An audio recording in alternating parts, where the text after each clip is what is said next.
네, 오늘 말씀 우리 함께 봉독하도록 하겠습니다. 오늘 말씀은 누가복음 21장 20절에서 28절 말씀까지입니다. 제가 말씀을 봉독하도록 하겠습니다. 너희가 예루살렘이 군대들에게 에워싸이는 것을 보거든 그 멸망이 가까운 줄을 알라. 그때에 유대에 있는 자들은 산으로 도망갈 것이며 성내에 있는 자들은 나갈 것이며 촌에 있는 자들은 그리로 들어가지 말지어다.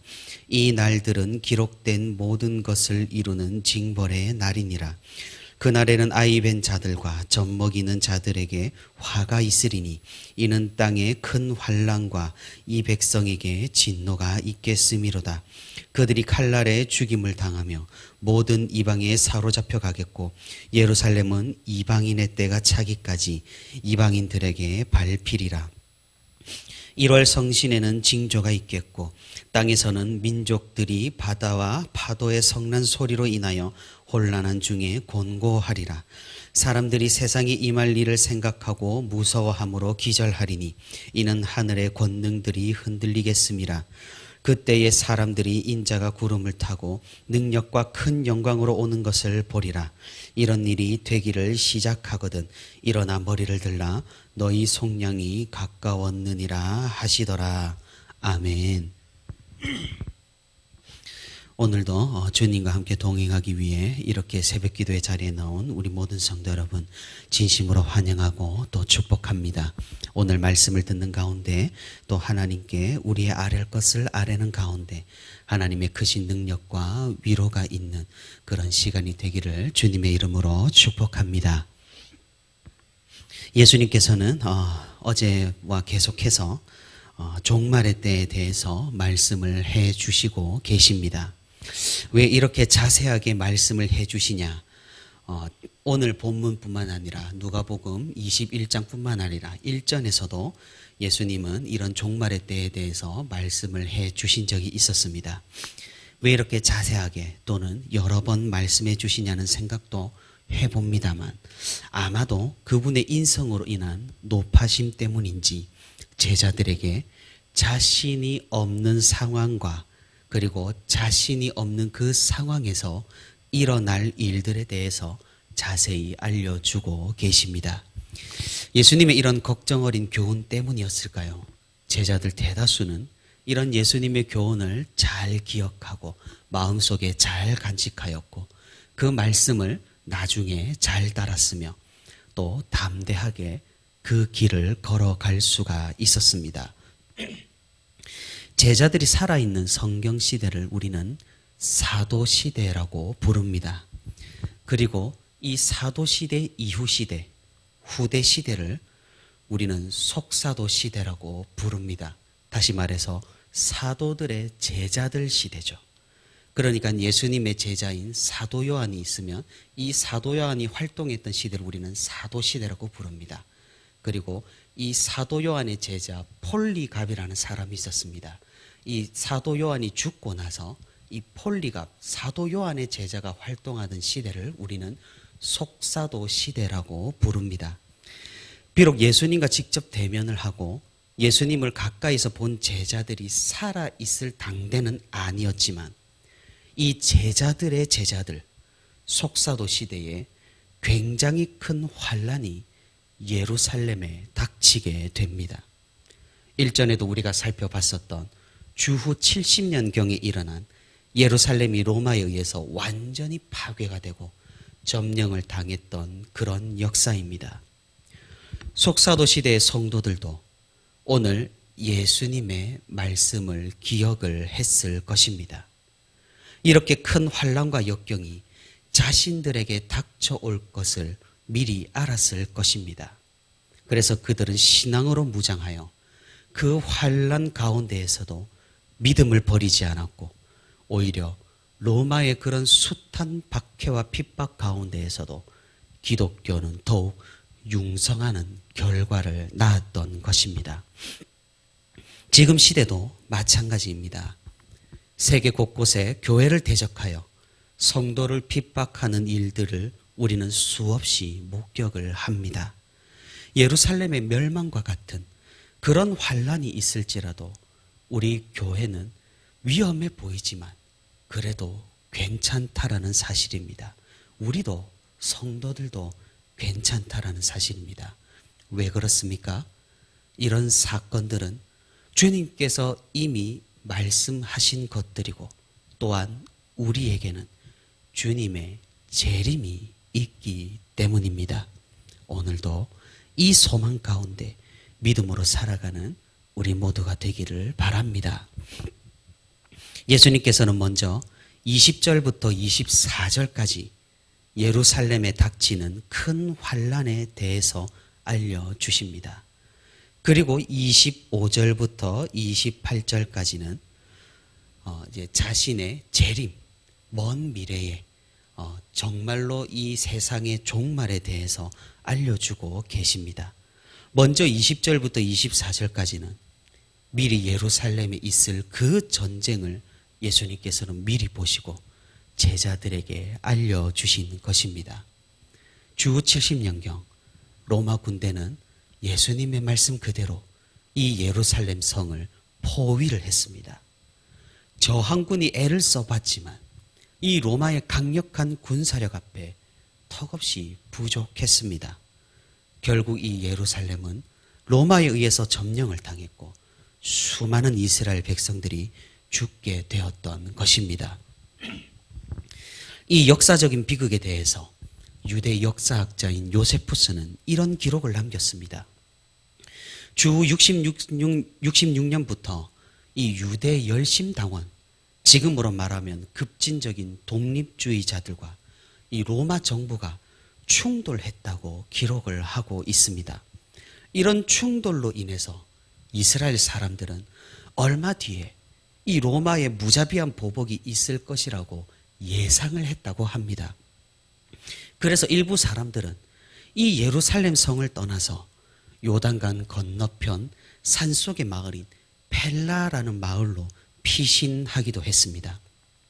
그런데 정말로 그곳으로 피신한 이 이스라엘 사람들은 로마의 그 공격에서 살아남을 수 있었다고 기록을 하고 있습니다. 예수님께서 오늘 본문 21절에서 그때의 유대에 있는 자들은 산으로 도망할 것이며 성내에 있는 자들은 나갈 것이며 촌에 있는 자들은 그리로 들어가지 말지어다라고 말씀하신 예언이 그대로 지금 이루어진 것입니다.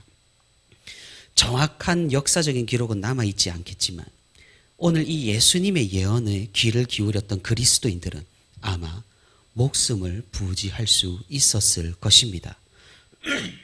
로마는 말 그대로 예루살렘 성을 처참하게 무너뜨렸습니다. 끝까지 저항한 사람들은 예루살렘 성을 버리고 점령당한 이 예루살렘 성을 버리고 군사 요충지였던 마사다라는 지역으로 가서 저항을 계속했습니다. 로마는 그 마사다라는 지역까지 점령을 하며 로마에 대한 이스라엘의 저항을 모두 끝내버렸습니다. 이스라엘은 지금도 이 주 70년경에 있었던 이스라엘인 패배의 역사를 기억을 합니다.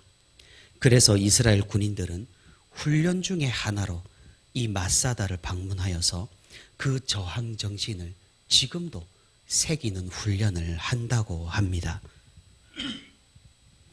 예수님께서는 23절에서 이 환난의 시기에 피신하기 어려운 사람들에 대한 긍휼을 보여주십니다. 그날에는 아이 벤 자들과 젖먹이 든 자들에게 화가 있으리니 실제로 이 전쟁으로 인해 9만 7천 명 이상이 포로로 잡혀갔고 100만 명 이상이 살해가 되었다고 요세푸스는 기록을 하고 있습니다. 이는 땅에 큰 환난과 이 백성에게 진노가 있겠음이로다. 그들이 칼날에 죽임을 당하며 모든 이방에 사로잡혀 가겠고 예루살렘은 이방인의 때가 차기까지 이방인들에게 밟히리라. 예수님께서는 곧 있을 예루살렘에 대한 이 예언의 말씀이 예수님께서 하신 이 예언의 말씀이 그대로 이루어졌다라는 것을 우리는 살펴볼 수가 있는 것입니다. 여기에서 이방인의 때라는 말은 예루살렘이 함락이 되어서 이방인들이 다스리는 시간을 의미합니다. 과거 주전 586년에 이스라엘 왕국이 바벨론에 의해서 완전히 점령당했을 그때를 이스라엘 사람들은 이방인의 때라고 불렀습니다. 유대인들의 독립국가는 존재하지 않고 이방 나라의 통치를 받아야만 하는 그 시간을 말을 하는 것이죠. 예수님께서는 이 이방인의 때라는 표현을 사용하셔서 장차 닥쳐올 그 전쟁이 얼마나 비참한 것인지, 얼마나 끔찍한 것인지를 알려주십니다. 그리고 예수님께서는 이 이방인의 때라는 말을 통하여 예루살렘이 평화롭지 못하고 계속해서 파괴될 것임을 보여주신 것입니다. 이 말씀은 무엇을 의미합니까? 예수님은 이 말씀 뒤로 자신의 재림에 대해서 말씀을 해 주십니다. 다시 말해서 예루살렘이 계속해서 이방 세력들에 의해서 파괴되는 상황이 반복되는 것처럼 주님께서 다시 오시기 전까지 하나님의 백성에 대한 박해와 핍박이 계속되고 심해질 것을 또한 알려주고 계시는 것입니다. 그럼 우리는 어떠해야 하겠습니까? 이런 환난의 날들과 박해의 때를 대비해야 할 것입니다. 주님께서 어떤 징조가 있을 것이란 말씀에 우리는 귀를 기울이며 그 말씀으로 우리는 무장해야 할 것입니다. 어제도 말씀드렸다시피 우리 그리스도인들에게는 어쩌면 평화와 평안은 정말 큰 축복일지도 모릅니다. 우리나라가 이렇게 종교적으로 안정이 되고 언제든지 하나님께 예배드릴 수 있다는 사실이 얼마나 큰 은혜인지 모른다는 말입니다. 하지만 어떻습니까? 평화와 평안은 언제나 매너리즘을 부르고 성도들을 타성에 적게 만들어버립니다. 큰 은혜와 큰 축복을 받고 있다는 사실을 어쩌면 우리가 망각하고 있는 것인지도 모르겠습니다. 우리에게 언제 큰 환난과 박해가 닥쳐올지 아무도 모르는 일입니다. 평화로운 지금 시대에 우리는 신앙으로 무장하고 믿음을 더욱 공고히 할 필요가 있는 것입니다. 만약 우리에게 이런 환난과 박해가 닥쳐온다면 우리는 어떠해야 하겠습니까? 오늘 예수님의 말씀대로 피신하는 것도 하나의 방법일 테고 맞서 싸우는 것도 하나의 방법일 것입니다. 하지만 굴복하는 것은 옳은 길이 아니라는 사실입니다. 우리는 기억해야 합니다. 역사적으로 언제나 그래왔습니다. 순교와 배교는 언제나 동시에 일어난다라는 사실입니다.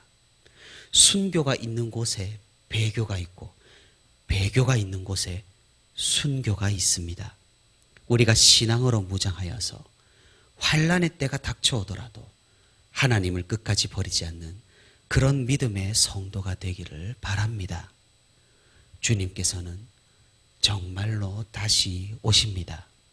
주님께서는 정말로 하늘의 권능이 흔들리고 바다와 파도의 성난 소리가 있을 그때에 구름을 타고 능력과 큰 영광으로 오실 것입니다.